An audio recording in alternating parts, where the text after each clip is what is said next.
मुख्यमंत्री समृद्ध पंचायत राज अभियानामध्ये बीड जिल्हा केज तालुक्यातील गट विकास अधिकारी विठ्ठल नागरगोजे यांच्या माध्यमातून शेवगाव तालुक्यातील ग्रामपंचायतीचं परीक्षण त्यांच्या माध्यमातून झालं आणि त्याच्यामध्ये त्यांच्याकडून प्रचंड मोठ्या प्रमाणामध्ये आम्हाला वेगवेगळ्या अपेक्षा, आर्थिक अपेक्षा त्यांच्याकडून मागणी करण्यात आली। आदर्श गाव वाघोली हे गेल्या 8 वर्षापासून राज्य स्तरावरती, केंद्र स्तरावरती अतिशय चांगलं ग्रामविकासाचं काम करत आहे आणि शासनाच्या या उदात्त हेतूने चालू केलेल्या अभियानाला या भ्रष्ट अधिकाऱ्याच्या माध्यमातून हरताळ फासण्याचं काम या ठिकाणी झालेलं आहे आणि हे हरताळ फासण्याचं काम झाल्या कारणानं म्हणजे जर शासन आम्हाला या ठिकाणी घोडा लावण्याचं काम करत असेल तर आम्ही निश्चित स्वरूपात रेडा लावण्याचं काम प्रशासनाला या ठिकाणी करणार आहोत।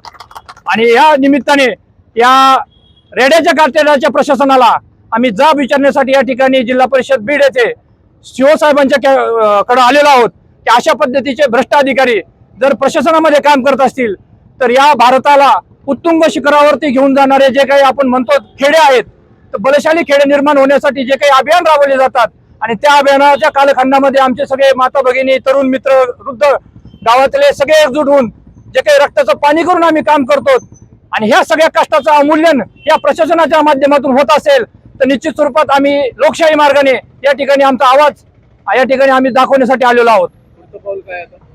आमचं जोपर्यंत या अधिकाऱ्यावरती प्रशासकीय पातळीवरती कठोरात कठोर कारवाई होणार नाही तोपर्यंत आम्ही आंदोलन थांबवणार नाहीत। आम्ही मागच्या आठवड्यामध्ये जे शेवगाव पंचायत समितीमध्ये आंदोलन केलं त्या आंदोलनाला मोठं यश काल रात्री आम्हाला आलेलं आहे आणि प्रशासनाने त्या ठिकाणी ग्रामविकास मंत्री जयकुमार गोरे साहेबांनी हे जे काही राज्यस्तरावरती निरीक्षण झालं होतं या पुनर्निरीक्षणाची मागणी आमची मान्य करून राज्यस्तरावरती पुन्हा एकदा निरीक्षण करण्याची मागणी केलेली आहे आणि हे निरीक्षण परत एकदा पारदर्शक पद्धतीने व्हावं ही मागणी आमची देवेंद्र फडणवीस साहेबांकडे आणि जयकुमार गोरे साहेबांकडे केली होती।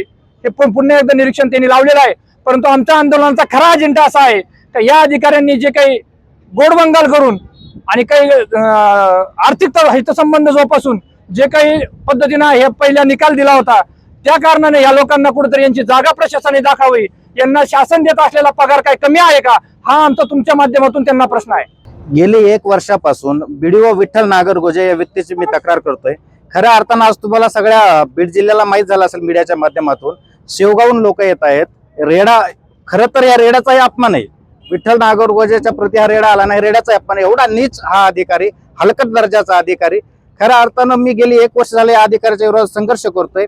या अधिकाऱ्याची बदली 2025 ला जानेवारी 2025 ला झाली होती, परंतु गेली 1 वर्ष या अधिकाऱ्याला बीड जिल्हा परिषदेने या ठिकाणाहून कार्यमुक्त केलं नाही। याच्या विरोधात मी मुख्यमंत्र्यापर्यंत गेलो, मी सामाजिक गोरे साहेबापर्यंत गेलो, परंतु कसल्याही पद्धतीची कारवाई झाली नाही। मी जेव्हा जतीन रहमान साहेबांना भेटलो तेव्हा साहेब म्हणतात की मला आमदार खासदाराचा एखादा फोन आणा तुम्ही, म्हणजे सामान्य माणूस आमदार खासदाराचा फोन आला तर तुम्ही काम करणार का, हा इथं प्रश्न उपस्थित होतोय। काय मागणी आहे, काय कारवाई झाली पाहिजे?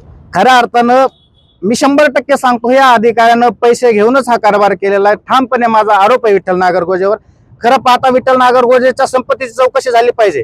अंबेजोगाई शहरात 2-3 बंगले आहेत, त्याच्या बायकोच्या नावाने पेट्रोल पंप, एवढी संपत्ती आली कुठून आणि गेल्या 12-15 वर्षापासून तो अधिकारी याच बीड जिल्ह्यामध्ये कसा काय, कोण त्याचे लाड पुरवते? खऱ्या अर्थानं त्याच्या संपत्तीची चौकशी होऊन त्याला शासकीय सेवेतून तात्काळ निलंबित केलं गेलं पाहिजे।